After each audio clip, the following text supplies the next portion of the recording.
Bom dia, boa tarde, boa noite. Meu nome é Raissa, não é Raíssa. Eu sou psicóloga, psicanalista e mestrando em filosofia da psicanálise. E nesse podcast eu falo sozinha ou acompanhada sobre a história de alguns conceitos e textos psicanalíticos e também sobre temas do dia a dia que perpassam as áreas de estudo da psicanálise. Afinal, a teoria está na vida.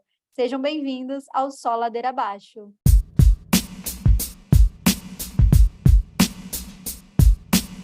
E aí, pessoal? Bom dia, boa tarde, boa noite. Estou aqui de novo para poder falar de um tema que chegou através do Instagram, que é um texto do Firenze que chama A Criança Mal Acolhida.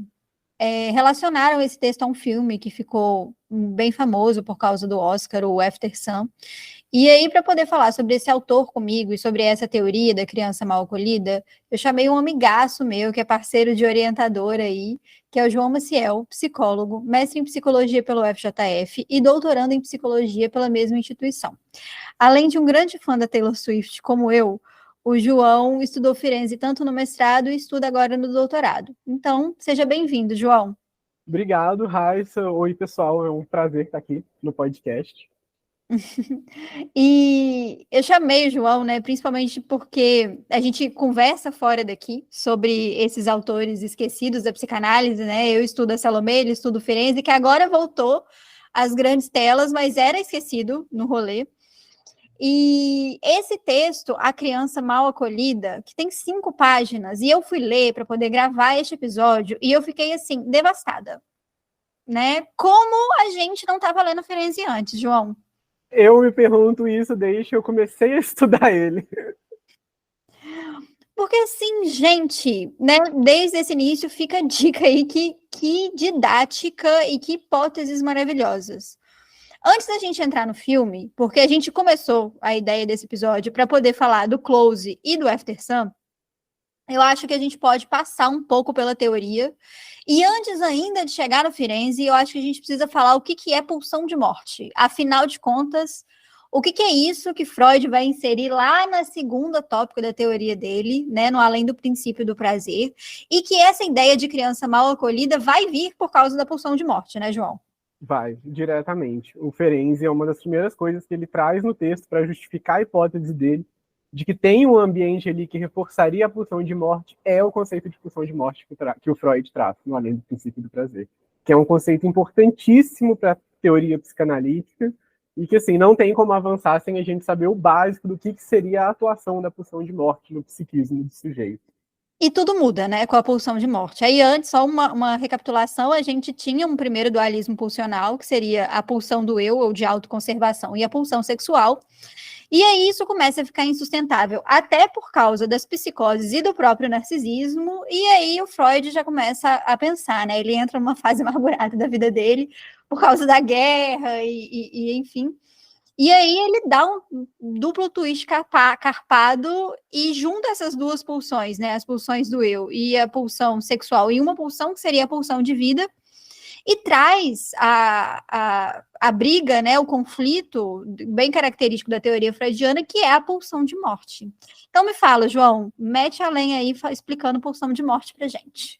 Pois é, como a Raíssa já bem ilustrou, a gente tinha essas duas pulsões até então, que é conhecido como o primeiro dualismo pulsional, e a partir de várias questões vistas tanto na clínica quanto no cenário da guerra, em diversas coisas que vinham acontecendo naquela segunda metade da década de 10, o Freud ele começa a pensar que teria alguma coisa que funcionaria no psiquismo para além do princípio do prazer. Ou seja, o que seria o princípio do prazer? Seria um princípio que regeria os processos psíquicos e que, segundo Freud, visa descarregar a excitação da forma mais exata possível. O que seria a excitação? Seria uma quantidade de coisas que correm no organismo que, ao realizarmos um desejo, aquilo seria escoado.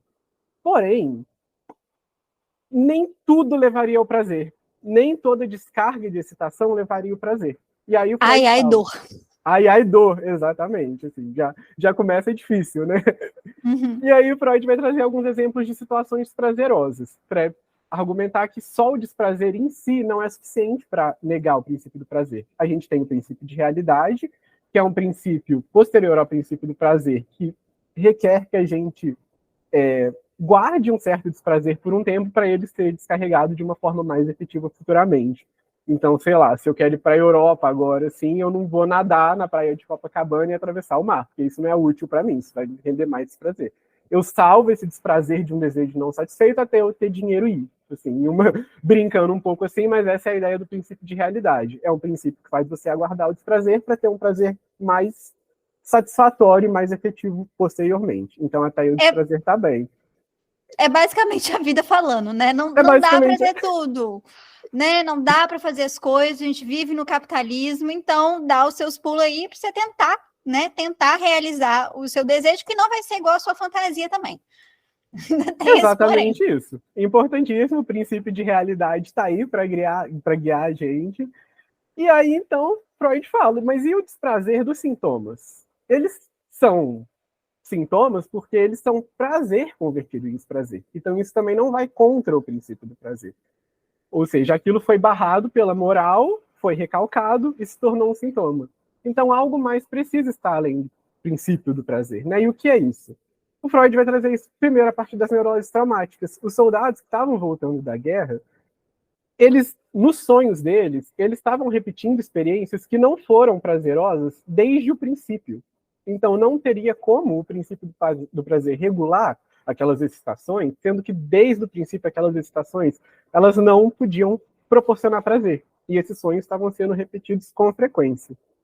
Além disso, Freud vai trazer a famosa brincadeira do Fordar, né, de sumir e desaparecer o carretel de linha, naquele desaparecimento também, de forma simplificada, né, um pouco mais complexo que isso, mas não haveria um prazer ali.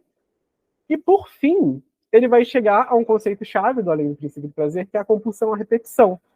Ou seja, de forma a descarregar essas sensações que não foram desprazerosas desde o princípio, o sujeito ele repete aquilo para tentar mitigar aquele desprazer. Em cada repetição que é dada, um pouco daquilo que não pôde ser representado, ele vai tentando encontrar uma representação e o desprazer vai sendo lentamente mitigado.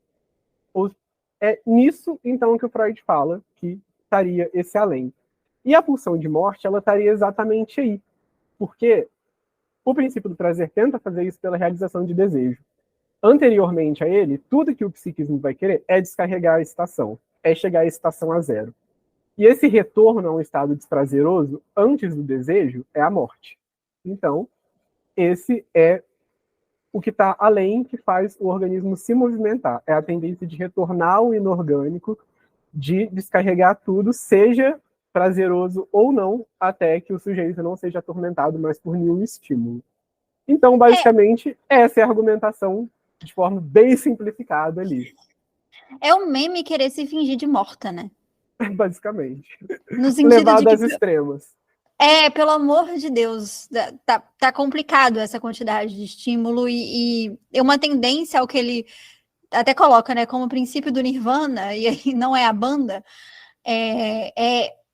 essa vontade de, eu quero não ter nenhum tipo de estímulo. Porque não é nem o estímulo negativo, né? Às vezes as pessoas pensam na pulsão de morte como quase uma busca ativa, mas ela é o contrário, né?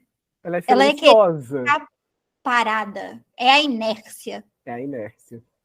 Exatamente. E é exatamente isso que o Freud vai trazer. Qualquer estímulo é desprazeroso, mas a tendência original, que não depende do princípio do prazer, é essa descarga imediata até daquilo que é essencialmente desprazeroso. O que o princípio do prazer faz é trazer isso de uma forma efetiva para a vida, de trazer isso de uma forma que traga satisfação ao sujeito, daí os desejos, e daí toda essa discussão. Né? Para quem tiver interesse numa leitura maior, no começo do problema, no problema econômico do masoquismo, Freud traz uma descrição final desses três princípios, né? O princípio de Nirvana, o princípio do prazer e o princípio da realidade, assim, bem simplificado. E aí o Firenze, que foi um cara, né, que ficou amigo do Freud, um dos poucos que ficou amigo do Freud durante toda a vida, porque o Freud, ele tinha essa questão, né, ele brigava um pouco com os outros, e ele desenvolveu a teoria dele muito vinculada, né, à proposta freudiana. E aí eu achei fantástico, assim, da criança mal acolhida, entrando um pouco mais no texto, e aí a gente vai ficar um pouco indo e voltando no Freud e no Firenze, porque eu acho que, no fim das contas, eles fazem um belo diálogo, uma bela dança. como é que ele traz a pulsão de morte como primordial, né? Então, quando um bebê nasce, ele está mais perto da pulsão de morte do que da pulsão de vida. Sim, é um diálogo bem interessante. De fato, o Ferenc foi um dos grandes colaboradores do Freud no obituário do Freud mesmo. O Freud reconheceu que muito do que está no Freud veio de conversas que ele teve com o Ferenc, muito do que está no Ferenc veio de conversas que ele teve com o Freud, então tem essa intertextualidade muito bom, né? Mas o que eu acho mais interessante quando a gente começa a ler o texto sobre a criança mal acolhida e a pulsão de morte, é a dimensão ambiental que o Ferenczi dá para o conceito de pulsão de morte. Porque o Freud tem toda essa argumentação, né, que a gente discutiu aqui agora, passou por cima, né, brilhante sobre essa tendência inata do psiquismo de se livrar de excitação, de querer retornar a um estado anterior, que haveria menos desprazer do que há agora. Porém, ele não que ele negue o fator ambiental, muito pelo contrário, as neuroses traumáticas são uma consequência de uma invasão muito grande de estímulos que o psiquismo não consegue lidar. Mas o que Ferenczi vai fazer é trazer que a dinâmica do sujeito com o ambiente também afeta essas características primordiais que o Freud trouxe. Ou seja, Ferenczi vai dizer que quando o bebê nasce, ele está muito mais perto do não ser do que o ser. Então, ele precisa ser cuidado. A gente sabe como o bebê é frágil. Quando a criança nasce, ela precisa ser investida de libido, ela precisa ser amada, ela precisa ser recebida, para que ela consiga se desenvolver nas suas plenas características, tanto corporais, tanto biológicas, como nas suas características psicológicas. E o bebê que não tem isso, desde criança, assim, desde muito pequeno, ele guarda esse registro de que ele não foi bem recebido por aquele ambiente. E esse registro de que ele não foi bem recebido, que vai sendo frequentemente reforçado por um ambiente que não quer deliberadamente aquela criança, vai fazer com que ele não se imunize dessa carga libidinal que ele precisa para se desenvolver e que a pulsão de morte consiga exercer sua função de alívio de excitações de uma forma muito mais potente do que o que seria ideal para um desenvolvimento saudável. Seria mais ou menos assim, uma falta de registro de por que eu tenho que estar aqui? Basicamente. É o que o Ferenczi traz quando ele vai trazer, né, os exemplos de caso e tal. Ele traz, né, alguns exemplos de algumas consequências disso. E a pergunta que os pacientes se fazem assim com frequência é: por que me trouxeram para esse mundo se nem me queriam nesse mundo? Então, esses registros a gente já sabe pelo Freud, por outros psicanalistas, que é uma parte muito importante do desenvolvimento psíquico, o investimento libidinal do outro. A gente se constitui de várias formas pelo outro. E o que Ferenczi vai trazer é que não só o investimento libidinal tem essa consequência direta no desenvolvimento psíquico, como o não investimento libidinal tem. E tem uma questão que o investimento libidinal ele não vem só por conta dos pais, né? O ambiente também. A cultura também exerce um papel nisso. Então, a gente pode pensar até uma questão identitária mesmo, né? Das minorias em que culturalmente não pode, né? A cultura fala, não pode, não, vai ser só do jeitinho que eu quero. E isso faz um registro, desde pequeno. Isso faz né? Inocente é quem acha que uma criança não está entendendo o que está acontecendo. Que um bebê, através do seu corpo, ele não está entendendo o que está acontecendo. Ele está. E aí eu acho interessante, puxando para o meu lado, né, do narcisismo, a gente falar sobre esse desenvolvimento da libido. Porque se a gente pensa numa perspectiva freudiana, a gente nasce, né? O Freud vai ficar um pouco confuso uma época, se a gente nasce com nada ou se a gente nasce com vestígios filogenéticos dos nossos antepassados, isso aí fica uma questão em aberto, mas a gente é constituído quando a gente está no mundo, né? E o narcisismo é esse primeiro investimento que o outro faz num bebê, e que esse bebê vai entender, eu sou alguma coisa. Eu tenho um eu. Antes eu tinha erotismo por todas as partes do meu corpo, então o corpo do bebê era todo erótico. E aí, mas eram coisas fragmentadas. Ele não sabia o que era o peito da mãe, o que era ele, né, o que era o mundo, o que era ele. E aí o movimento do narcisismo é ele entender que existe um eu bem primitivinho, a gente não pode nem falar num eu ainda, com E maiúsculo, mas que tem uma constituição ali que está cheia de libido. Isso acontece como? O Freud, em 1914, vai falar que o investimento dos pais, né, de desejar aquele bebê, de fantasiar aquele bebê, o Lacan vai falar depois da escolha do nome para aquela criança, né? Que você pensa, a criança vai chamar Raissa, no meu caso. Um nome esquisito, mas já tem uma grande fantasia sobre o que vai ser a Raissa, né? Isso já é uma carga narcísica que vai vir por aquela criança. Mas eu gosto também de pensar que nem sempre vai ser Sua Majestade o bebê, né? Não vai. E eu acho que essa é a grande contribuição do Ferenczi nesse texto.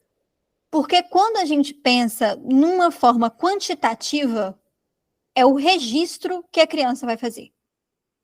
E às vezes é um registro Sua Majestade o bebê, que depois ela vai entender que não é assim, e aí, como diz Rita ali, foda-se eu, vamos para o mundo tentar fazer alguma coisa com isso. Ou ela vai ter um registro que é para que eu tô aqui? Uhum. Só cuidaram do meu corpo. Porque tem E olhe lá, em alguns E olhe casos. lá. Porque tem a dimensão da criança, de você cuidar do corpo daquele bebê, mas você não investir afeto nisso. Isso fica registrado, né? A gente precisa, talvez, o ideal seria que a gente fosse amado para se constituir, mas isso nem sempre acontece. Ou, às vezes, nem o psiquismo, nem o corpo daquele bebê tem registro de cuidado. E aí, como é que fica? A gente não pode pensar que, ai, fudeu, né? Já era, só ladeira abaixo agora, não tem mais jeito. A criança não foi cuidada, já era. Mas na psicanálise, 1 mais 1 nunca é 2, são 2. Não, definitivamente não. De fato, o registro vai ficar, igual você falou, pro bem ou pro mal vai ficar. Você vai fazer alguma coisa com aquilo. Seja um registro bom, assim, usando termos deliberadamente nós, mas assim, seja um registro que vai te impelir a viver, ou um registro que vai te levar à tendência de voltar a um estado de inércia, um estado de ausência de excitações, o que você vai fazer com aquilo ali é outra história. Mas a gente, enquanto adulto, a gente tem recurso para chegar num ambiente e falar, eu não sou bem-vindo aqui, o que eu vou fazer? Eu vou me mudar para ser bem recebido, para ser investido de amor por esse ambiente, ou eu vou forçar uma mudança nesse ambiente para que ele me aceite, ou o que eu vou fazer? Enquanto adulto, assim, geralmente, a gente tem vários recursos, tanto psíquicos, quanto sociais, quanto recursos de vida mesmo, para administrar os nossos bons recebimentos e maus recebimentos, digamos assim, né? Mas a criança, ela não tem isso. E por isso é tão frágil o que é investido ou não investido, ou violentamente investido em cima daquela criança, né? Ou num sentido de rejeição, num sentido de violência física, né? Muitas vezes. Num sentido de indiferença, o que é tão doloroso quanto para uma criança, né? Que desde criança cresce com aquela ausência de um registro libidinal por parte daquela pessoa que trouxe ela até ali.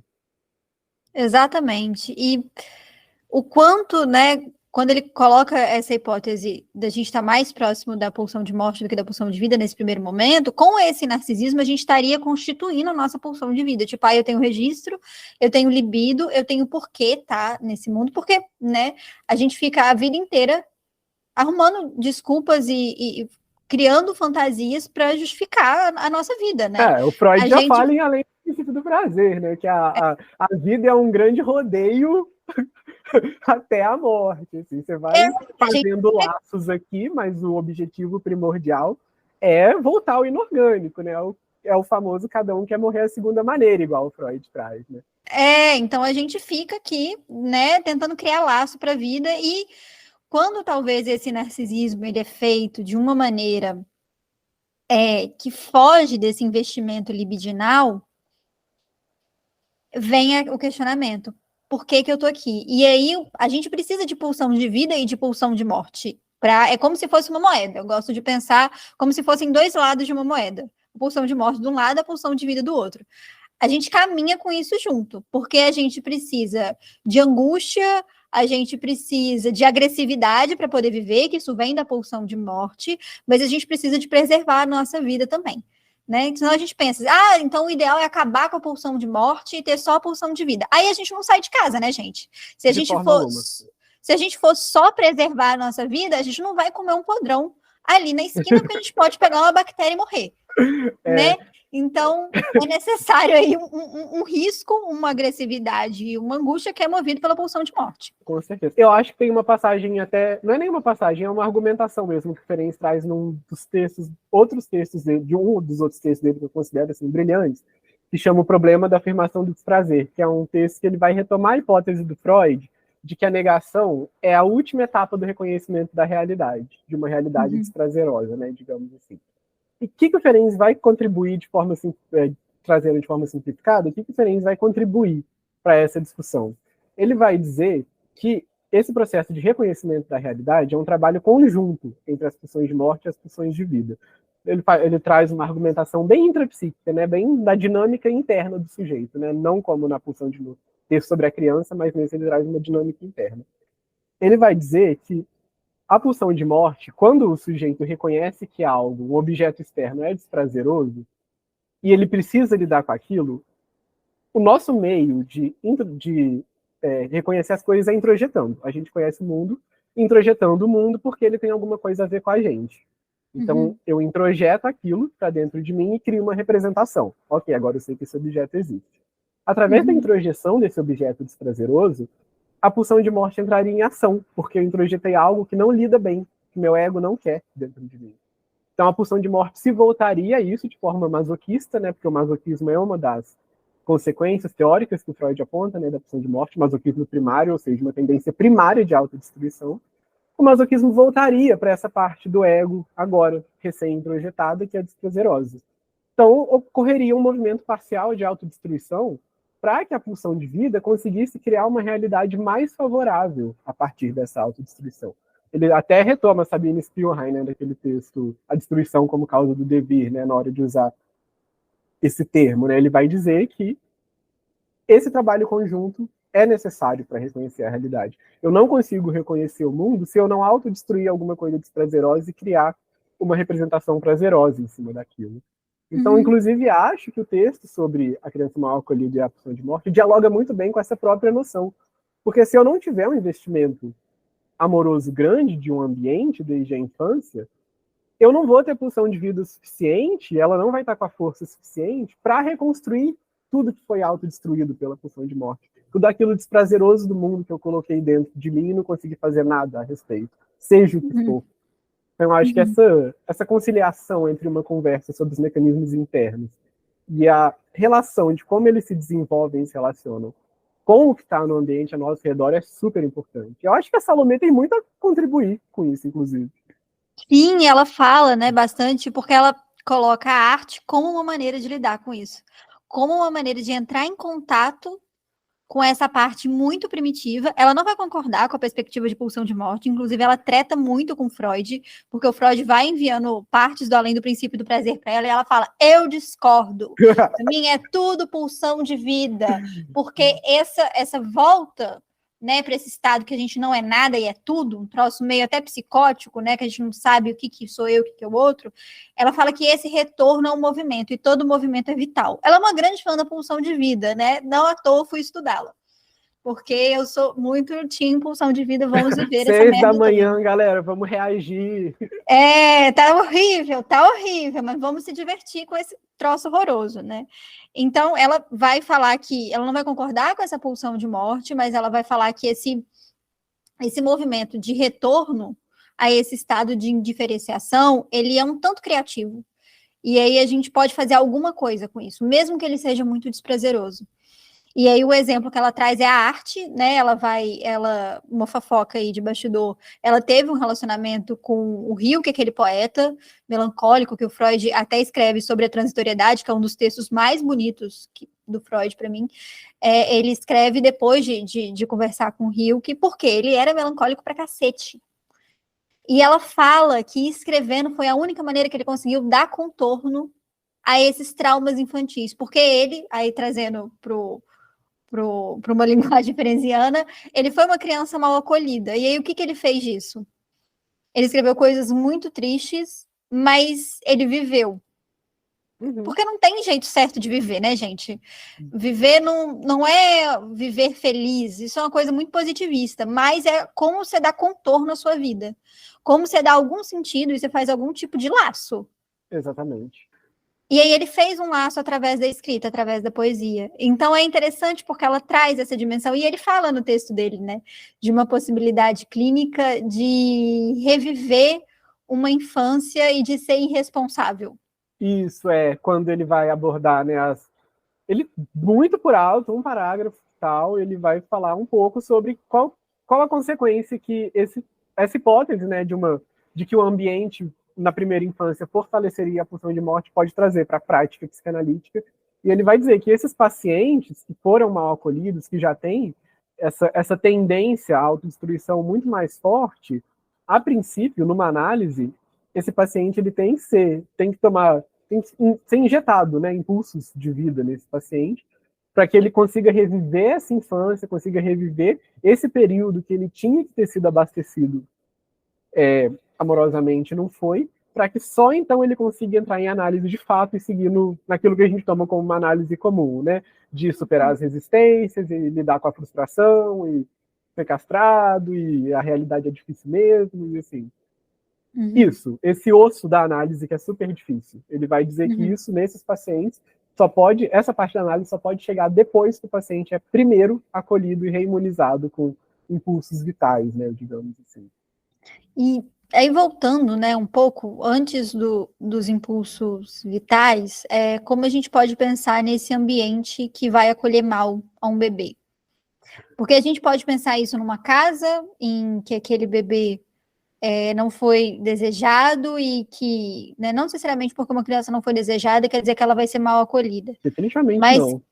Que ainda assim, quando chegou, foi difícil para aquela mãe. A gente pode pensar, inclusive, em política pública de aborto a partir disso. Né? Como é que você força alguém a ter uma criança que não quer? Mas, como também, não só a casa, eu gosto muito de pensar a cultura como um grande ambiente que muitas vezes não acolhe. Definitivamente. Definitivamente. Isso foi, só fazendo um parênteses, uma coisa que que fez muito lembrar isso, que você trouxe, e que eu lembrei assistindo Close, inclusive, não foi o tema do filme, mas, assim, a gente se liga com as coisas de acordo com como a gente se liga, né? E eu lembrei foi uma campanha, eu não lembro quem fez a campanha, não lembro em qual ano foi, eu acho que foi ano passado, foi pro mês do orgulho LGBTQIA+, que a campanha era basicamente: orgulho é importante porque em algum lugar alguém acredita que é melhor morto do que gay, né, digamos assim. Foi em inglês, né, em inglês being é a mesma coisa ser ou estar, então era tipo, someone believes that he or she is better dead than gay, né? Better being dead than gay. Melhor estando morto do que sendo gay. Então, isso me lembrou muito a dimensão social que esse texto pode ter. Assim. Claro que o Ferenc é uma criança, mas o ambiente afeta a gente a vida inteira. E porque também os pais são criados nesse ambiente, né? É claro que pode existir, e talvez seja o que dá para fazer agora, que é você fazer um registro na sua criança de que ela é amada e que ela vai ter um lugar para poder voltar mesmo o mundo sendo cruel. Mas às vezes nem esses pais tiveram esse registro, então eles repetem coisas assim terríveis, porque o que é a criança bem acolhida para nossa cultura? É uma criança branca, né, de classe média alta de preferência, e um menino, porque a menina também não é muito, né, uma fraquejada, como nosso ex-presidente disse. Então, a gente tem essa dimensão cultural que reforça e que faz registro, e que às vezes, né, o Close vai trazer muito isso, da questão de uma amizade, né, já ser lida como né, como se eles fossem gays, e como é que, eu não lembro o nome do personagem agora, mas uma das crianças, e aí vem um spoiler, ela não sustenta isso. E aí ela começa a fazer um movimento de luto mesmo dentro daquela própria amizade, e o outro menino também não consegue sustentar e acaba se matando. Né? E aí isso vem de um ambiente, a gente não pode inferir nada, né? Não pode falar assim, foi isso que aconteceu, senão a gente vira o capitão retrospectiva do South Park, né? Que aí só depois que aconteceu você fala, vamos fazer uma prevenção, alguma coisa, porque agora que já aconteceu foi por causa disso. Não, gente. Mas talvez a gente possa pensar nesse ambiente cultural que desde então fura. Vê uma coisa que nem era, que as crianças nem estavam se dando conta. Poderia ser, não poderia ser. Não, o filme tem várias leituras, né, sobre o desenvolvimento sexual, sobre amadurecimento, sobre amizade, tem inúmeras coisas que podem ser tiradas, mas isso que você trouxe é muito importante, a questão de como certos olhares vão se tornando violentos a partir de certo momento, e como certas pessoas não têm a capacidade de lidar com isso de uma forma que permita a elas fazer algo construtivo a partir daquilo, né? E, pelo contrário, voltar para si esse masoquismo e essa tendência, para que eu estou aqui se esse lugar não para de me furar, né? Digamos assim. E tem um eu fraco aí, né? Talvez o movimento da análise seja de deixar um eu um pouco mais forte, para ele conseguir aguentar. Não um super-eu mais forte, que seria essa casca externa da cultura. Às vezes é deixar o super-eu, inclusive, mais fraco, mas um eu mais forte para poder lidar com isso, né? Porque como se a criança fosse entender esse furo como se tirasse a capa inteira daquilo ali. E como é que a gente mede isso? A gente não mede. A gente não sabe como é que o outro vai lidar com alguma coisa. Como é que uma criança vai lidar com alguma coisa? Porque isso, às vezes, pode ser muito frustrante para os pais, porque pode ser que você faça, entre muitas aspas aqui, tudo certo, que você ame, que você faça um registro, mas é muito como a criança vai de fato registrar isso. Como é que ela vai olhar para isso? Então, não tem um manual de instrução o que fazer para não cagar o seu filho. Não existe. Eu acho brilhante, inclusive, que o Freud fala. Não lembro se o Freud fala isso ou se é uma inferência, mas o Ferenczi fala em certo ponto também, nas discussões que eles fazem sobre educação, que eles falam que a psicanálise não pode dizer como educar, mas ela pode dizer como não educar. É exatamente isso. E aí, como a cultura muitas vezes vem já de cara não acolhendo essas pessoas. E aí a gente vê uma taxa de suicídio muito mais alta de determinadas populações. Com certeza. Tanto porque a cultura mata, de fato, assassinatos, você pega uma expectativa de vida da população trans, acho que é 39 anos, quanto porque tem uma taxa de suicídio muito alta. E aí a gente está falando de uma criança aí também mal acolhida. Pois é. No caso do filme, a gente não tem como pegar a perspectiva dela, né? Porque, assim, tinha, pelo que a gente consegue ver, tinha uma família presente e tal, uma relação maravilhosa, assim, com o ambiente familiar, assim, mas o ambiente social se tornou insuportável. Os olhares se tornam insuportáveis. A perspectiva de continuar ali, sem ser um lugar que vai fazer sentido, que você vai conseguir criar laço, que você vai conseguir representar seu desejo, acaba com a pessoa. Você vai conseguir ser alguém, né? Você vai conseguir ter um eu ali, que o outro vai olhar, você querer te matar.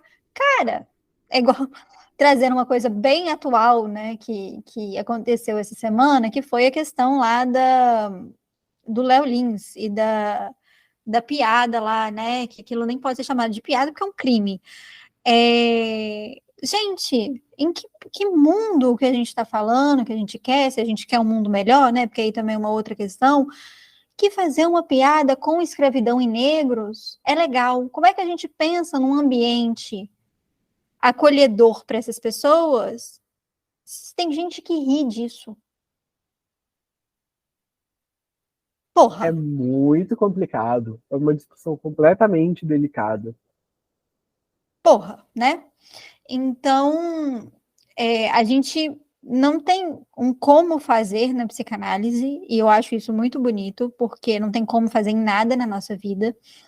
Mas talvez a gente possa pensar em mecanismos, né, de criar as nossas crianças, talvez num ambiente mais seguro, para que a cultura, que é algo que a gente controla muito menos, ela não seja tão feroz.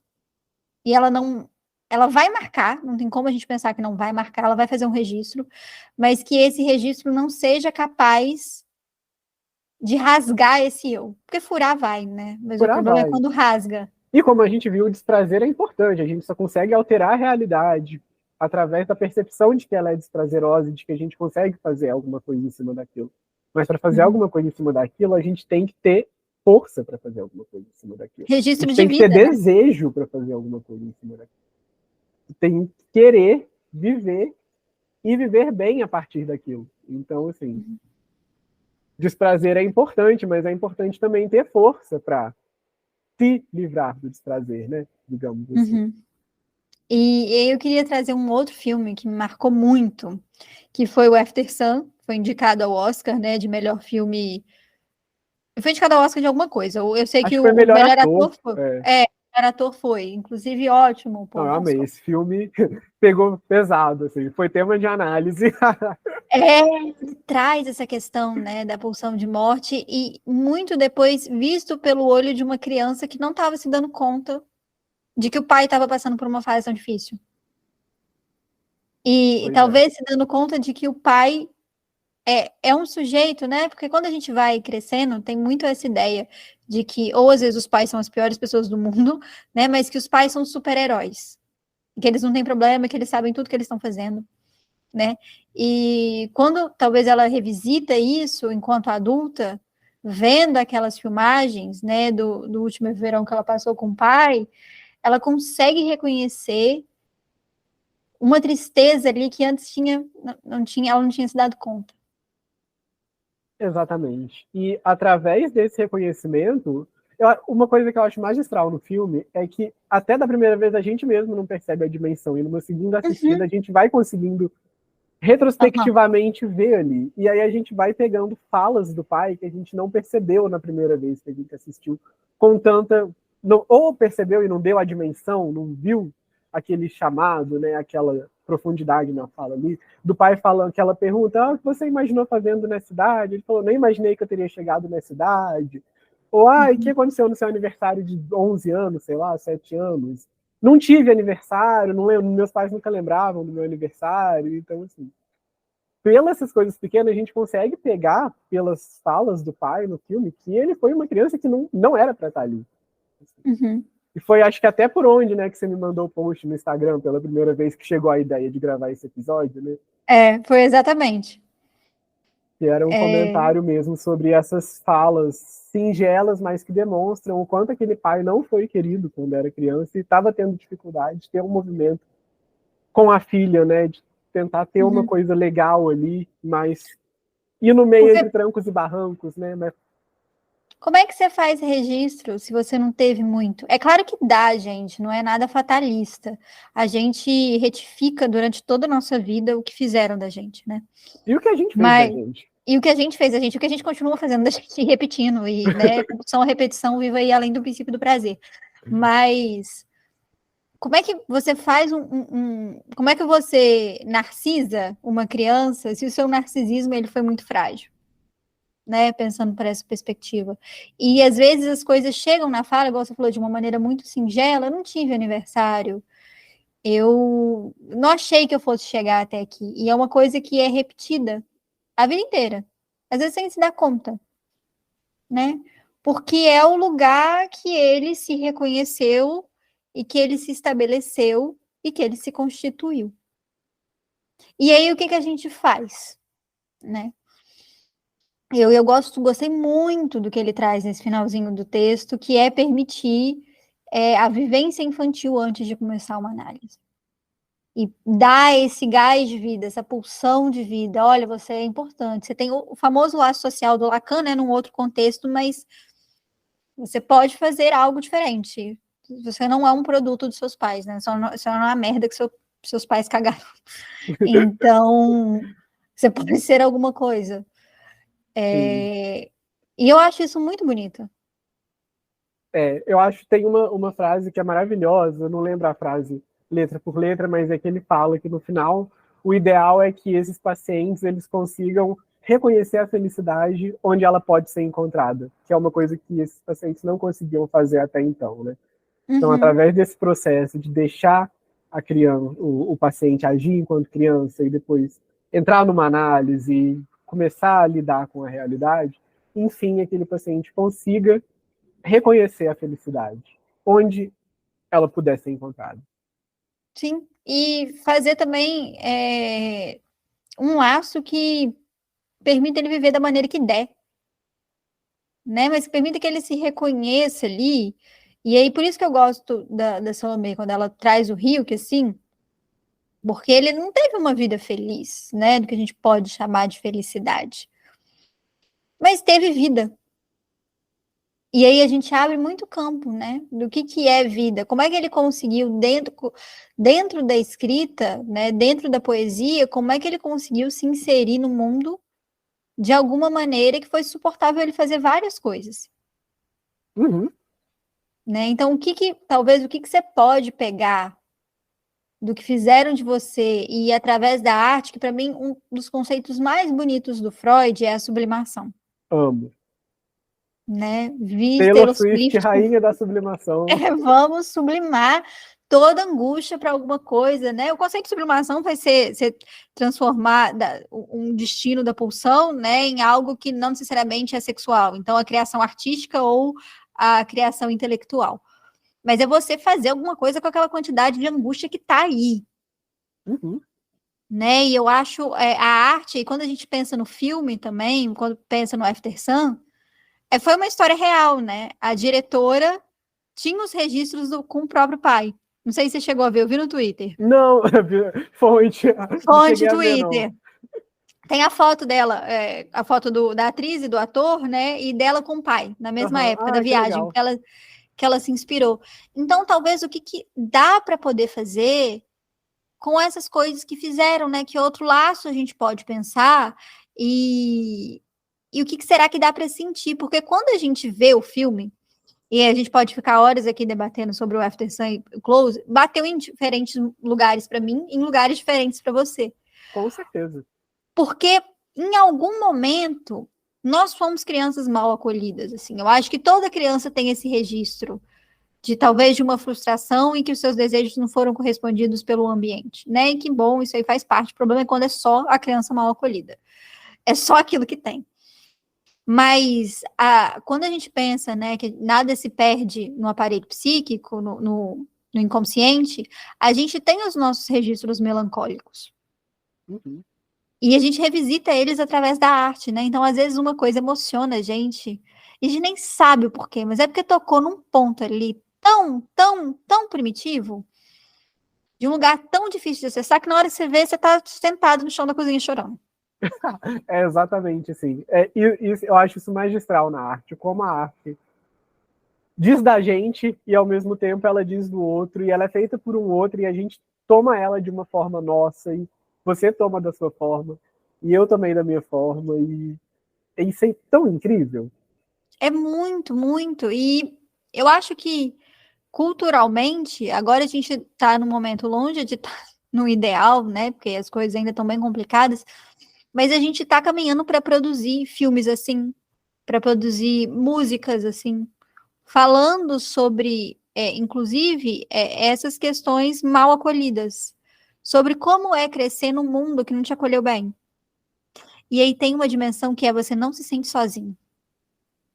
Isso é o que eu acho mais incrível, no sentido do que pode ser feito a partir disso, sabe? Você saber que você pode criar um laço ali, até no que teve de pior, você consegue criar um laço compartilhando aquilo, se identificando com alguém que passou por uma coisa semelhante muitas vezes, ou se identificando com um filme, se identificando com uma música, se identificando com um artista, com um poema, com um livro, seja com o que for. Através que a gente se constitui pelo outro, né? Então, E, assim, tem uma coisa, né? Eu falei, tem um tempo em análise, eu falei assim, não, mas eu não aguento mais chorar pelo leite derramado. E a minha analista olhou para mim e falou assim, o que a gente faz em análise é chorar pelo leite derramado. Chore pelo leite derramado. E aí a gente vê o que você vai fazer a partir disso. Pois é. Mas também, às vezes, de olhar para essa criança mal acolhida e para esse registro de pulsão de morte, essa falta de libido, né? E primeiro olhar para ela, porque ela nunca foi olhada. Ainda tem essa dimensão. Pois é. E isso faz toda a diferença. Eu gosto muito que no prólogo da edição das obras de completas de Ferenczi no Brasil, tem uma nota, um comentário, né, de quem escreveu o prólogo, falando que essa ideia presente em todo o texto da criança mal acolhida e sua opção de morte é quase uma pré-figuração do que o Lacan, né, da teoria lacaniana, vai trazer sobre o desejo ser o desejo do outro, né? Então, a gente pode pensar também que o não desejo é o não desejo do outro, né? Eu não desejo porque nunca fui desejado, nunca me passaram o registro do que é desejar, da importância de criar um laço para continuar estando aqui, sabe? Então, acho que isso que você trouxe é, assim, fundamental. É o famoso não sei fazer, né? Não sei fazer. E aí, assim, para a gente poder finalizar o papo, eu queria que você falasse um pouco mais sobre as suas impressões do texto. Como é que foi para você ler esse texto e o que você pensa dele? A primeira vez que eu li esse texto, eu pensei, como que pode 5 páginas darem tanto pano para manga? Porque, assim, é um texto introdutório quase, assim, ele fala que ele está apresentando essa hipótese inicial, que ele ainda tem poucos pacientes para confirmar essa hipótese, que ele espera fazer novos estudos futuramente, mas que tem sido remetido a isso. Eu falei, gente, são só 5 páginas. E é uma coisa que eu não tinha pensado de forma tão categórica quanto a como o ambiente pode afetar o funcionamento intrapsíquico, no sentido pulsional mesmo, no sentido do âmago, né, do funcionamento psíquico, de uma forma tão clara, igual o Ferenczi trouxe. Acho que a minha maior impressão, assim, o que eu mais senti foi, realmente, é difícil fazer laço quando você não tem o registro da importância do laço. É difícil você investir, é difícil você desejar, quando você não tem um registro da importância que o desejo e que o investimento exerce no nosso desenvolvimento. E o que me pegou principalmente foi a fragilidade que isso tem na criança e como isso ainda persiste no adulto.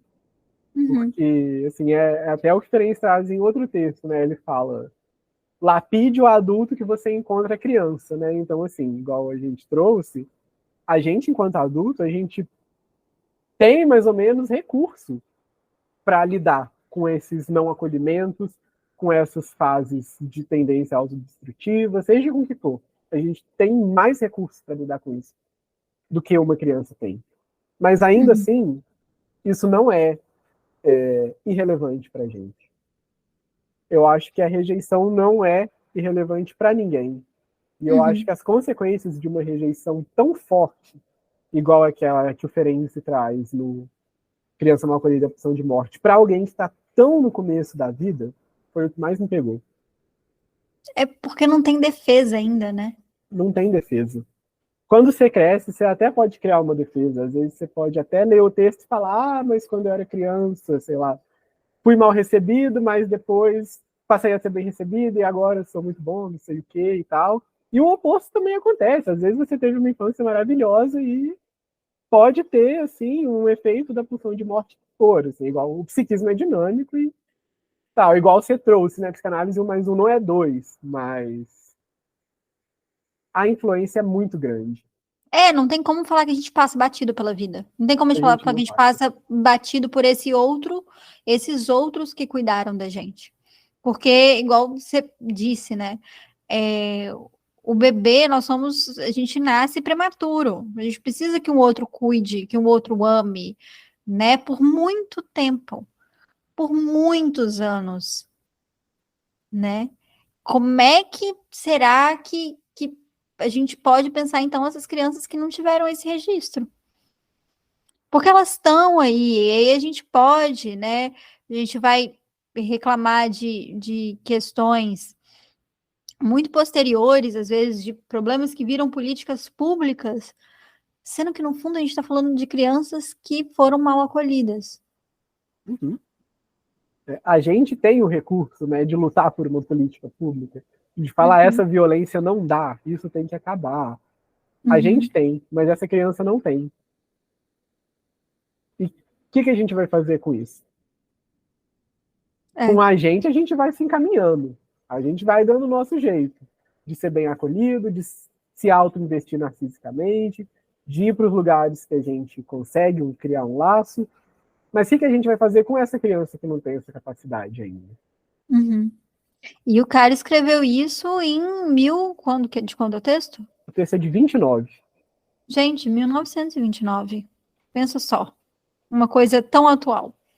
Pois né? Eu acho que muito desse ressurgimento que tem sido visto sobre a teoria ferenciana nos últimos anos se dá muito por conta dessa aplicação mais voltada para o lado ambiental que a psicanálise pode ter, né, para a relação sujeito-sociedade. Assim. Tem muitos estudos sobre o desmentido social, que é outra teoria que Ferenczi vai trazer, sobre o desmentido, né, ele vai dizer futuramente a esse texto da criança mal acolhida, que o não reconhecimento de uma violência é um trauma. Então, quando você não tem um trauma, uma situação violenta que foi passada por você, reconhecida por um outro, uma criança que sofreu um abuso, ela não tem o reconhecimento de um adulto que aquilo foi real, isso é um trauma. Então, tem sido feitos muitos estudos interessantíssimos sobre o desmentido social, sobre o não reconhecimento de violências, que eu acho que diz muito sobre essa vertente da psicanálise que Ferenczi inaugurou, que foi muito tempo apagada, né? Os textos, ele morreu em 33. Os textos dele chegaram no Brasil pela primeira vez na década de 90, que foi a primeira tradução. Tem pouco tempo. Pouco tempo, é super recente. Então, assim, eu acho que esse surgimento diz muito disso que você trouxe mesmo. E talvez agora de uma adolescência que está se apresentando de uma maneira muito diferente. Eu acho que o Ferenczi, ele tem... a gente tem recurso para buscar na obra dele como lidar com essa adolescência que tem uma coisa muito concreta no corpo e que tem a questão do corte e que tem uma questão, né, muito mais concreta e menos simbólica, talvez. Apesar disso ser um simbolismo. Mas ele vai trazer, né, talvez mais ainda do que o Freud e o Lacan, uma possibilidade da gente pensar nesses laços, nesses novos laços que estão sendo feitos. Com certeza. Eu acho que a teoria dele é completamente atual e, assim, acho que a psicanálise só tem a ganhar pela leitura. E não é uma leitura que desconsidera o sujeito de forma alguma, que eu acho que muitos psicanalistas temem, né? Mas isso cabe ao sujeito, Claro que cabe ao sujeito, a gente falou isso o tempo inteiro, né? Porém, não cabe só ao sujeito. Existe corpo e cultura. Exatamente. O que adianta caber só ao sujeito se o mundo inteiro não está aí? Então, assim, cabe a gente lidar com o que foi feito da gente, cabe a gente lidar com o que a gente fez do que foi feito da gente, mas nem por isso tem que ser desconsiderado o papel que o ambiente tem. E como que a gente pode melhorar esse ambiente, ou como que a gente pode transformar esse ambiente. E o próprio processo analítico, igual ele traz, né, que ele foi um autor que fez vários experimentos, tentou inovar de várias formas com a técnica para tentar se adequar a essas divergências que eram vistas na clínica, igual é trazida, né, no caso do episódio de hoje, nesse texto. João, muito obrigada. Assim, é uma honra ter você aqui. O João é um dos melhores pesquisadores que eu conheço. Então, assim, um prazer imenso te ouvir falar sobre o que você anda pesquisando, sobre o Ferenczi, né, que agora finalmente está voltando aí para o rolê do churrasco. E muito obrigada mesmo, espero que você venha mais vezes. Obrigado você pelo convite, obrigado aí, pessoal que está ouvindo, né, pela atenção. E espero voltar mais vezes também, espero te encontrar eventualmente na UFJF, no final de semana. Ai, com certeza, ouvindo muito a Taylor Swift. De tarde. Obrigada. E a terceira idade vem para todos. Isso, exatamente. Beijo, gente. Tchau, tchau. Tchau, pessoal.